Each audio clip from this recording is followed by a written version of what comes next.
বন্ধু, এটি একটি জার্সি ক্রসের ষাঁড় বাছুর। তো এটি মোটা তাজার জন্য এনেছে। এটি মোটামুটি হারে ওনার চয়েস ঠিক আছে। এটার পাগুলা মোটা মোটা আছে। তো এটাকে যদি ভালো দানাদার খাদ্য দেওয়া হয়, এটা রেজাল্ট মোটামুটি ভালোই আসবে, খারাপ আসবে না।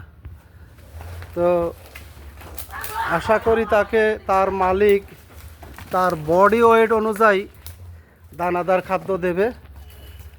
তো আপনারা মোটা তাজার গরু নির্বাচন করতে সবসময় সাইওয়াল গরুগুলা মোটা তাজার জন্য নির্বাচন করতে পারেন।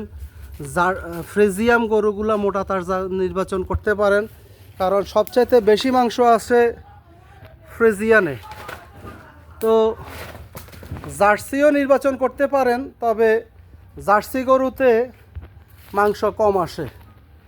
তো মোটা তাজার ক্ষেত্রে আপনারা সাইওয়াল, ফ্রিজিয়াম প্রথম চয়েস রাখবেন, আর দেশি এবং জার্সি, দেশি রাখবেন দ্বিতীয় চয়েস, জার্সি রাখবেন তৃতীয় চয়েস।